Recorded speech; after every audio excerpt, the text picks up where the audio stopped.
திராவிட model ஆட்சியின் முன்னோடியே ராமர் தான் அமைச்சர் பாருங்க, இத்தனை நாள் ஆச்சு அவங்களுக்கு, இத்தனை நாள் ஆச்சு. இந்த ராமர் அவருடைய புகழை தெரிந்து கொள்வதற்கு திமுகவுக்கு ராமருக்கு செருப்பு மாலை போட்ட ஒரு கட்சி. அதாவது இந்த கட்சியினுடைய ஐடியாலஜிக்கல் மென்டார் திமுக என்று சொல்வதை விட, இந்த கட்சி யாரால் உருவானதோ, சித்தாந்தம் யாருகிட்ட இருக்கோ, ராமருக்கு செருப்பு மாலை போட்டவர்கள் இன்னைக்கு திமுகவினுடைய சட்டத்துறை அமைச்சர் அண்ணன் ரகுபதி அவர்கள் சொல்றாங்க, சமூக நீதி ராமர் காலத்தில் இருந்துச்சு, சமநீதி ராமர் காலத்தில் இருந்துச்சு. அதைத்தான் இன்னைக்கு திமுக பின்பற்றினாங்க. இதைத்தான் நாங்க சொல்றோம், ராமர் ஆட்சி வேண்டும், ராமருக்கு கோவில் வேண்டும்னு தொடர்ந்து சொல்றது. எல்லா கடவுளும் ஆட்சி ஆளவில்லை, ராமர் மட்டும்தான் ஆட்சி ஆண்டார். அதனாலதான் ராமராஜ்யம். இவங்க உள்ள ராமனுக்கு முக்கியத்துவம் கொடுக்குறாங்க. பாரதிய ஜனதா கட்சி எல்லா கடவுளுக்கும் முக்கியத்துவம் கொடுக்கும், மாரியம்மனுக்கும் சரி, கருப்பணசாமிக்கும் சரி, முருகபெருமானுக்கும் சரி, விநாயகருக்கும் சரி.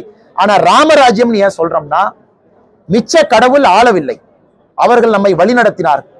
ஆனால் ராமர் ஒரு மனிதனாக வந்து ஆட்சி நடத்தினால அந்த ஆட்சி எப்படி இருந்தது அப்படிங்கிறது ராமராட்சி.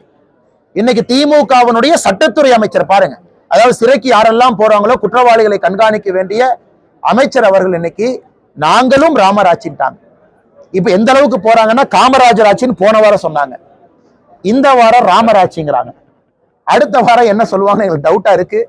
அதனால செருப்பு மாலை போட்ட ஒரு இயக்கத்திலிருந்து வந்திருக்கக்கூடிய கட்சி இன்னைக்கு தமிழக மக்களிடம் மன்னிப்பு கேட்பதாகத்தான் இதை நான் பார்க்கிறேன். ரகுபதி அவருடைய ஸ்டேட்மெண்ட் வந்து தமிழக மக்கள்கிட்ட கை கூப்பி நாங்கள் ராமரை அவமானப்படுத்தியதற்காக மன்னிப்பை கோருகின்றோம் என்று ரகுபதி அவர்களுடைய அந்த ஸ்டேட்மெண்ட்டை நாங்க பாக்குறோம்.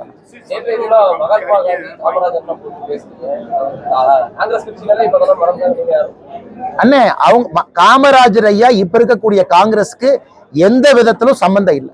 அதனால தயவு செஞ்சு யாராச்சும் காங்கிரஸ் கட்சிக்காரங்க காமராஜர் ஐயாவை கொண்டாட வந்துடாதீங்க. இரண்டாக பிளந்த பொழுது இவங்கெல்லாம் இந்திரா காங்கிரஸை சார்ந்தவர். இன்னைக்கு இருக்கக்கூடிய காங்கிரஸ் கட்சி இந்திரா காங்கிரஸை சார்ந்தவர். காமராஜர் ஐயா தனியா கழட்டி விட்டாங்க. காமராஜர் ஐயா தனியாகத்தான் இருந்தாங்க.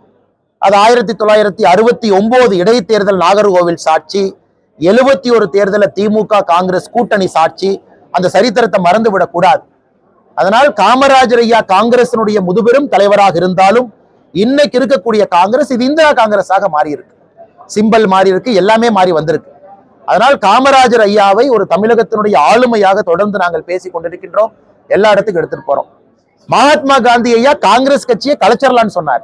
அதனால தயவு செஞ்சு நீங்க மகாத்மா காந்தியும் கொண்டாட வந்துடாதீங்க. அவர் கட்சியே வேண்டான்னு சொன்னவர். ஆனால் மகாத்மா காந்தி அவருடைய பெருமையும் சொல்ல வேண்டிய கட்டாயம் இருக்கு. அதைத்தான் நாங்க சொல்லிக்கிட்டு இருக்கோம். வெளியுறவுத்துறை அமைச்சர் ஜெய்சங்கர் கஷ்டப்பட்டு பங்களாதேஷ்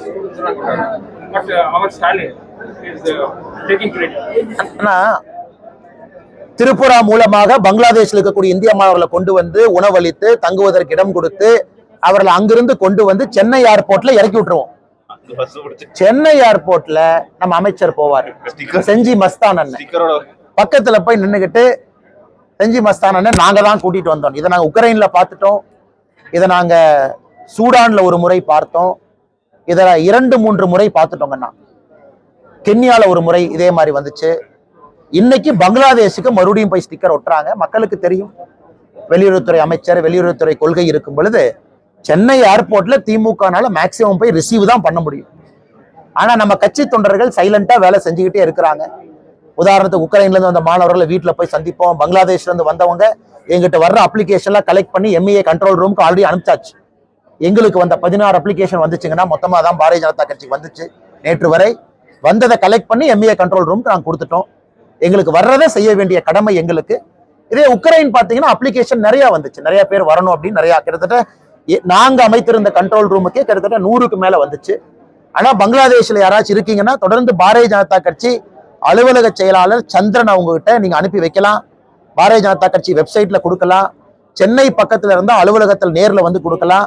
நீங்க கொடுப்பதை எம்இஏ கண்ட்ரோல் ரூம்ல கொடுத்து நாங்க ஃபாலோ அப் பண்றோம். உங்களுடைய குழந்தைகள் பத்திரமாக தமிழகம் வந்து சேரும் வரை அது எங்களுடைய பொறுப்பு.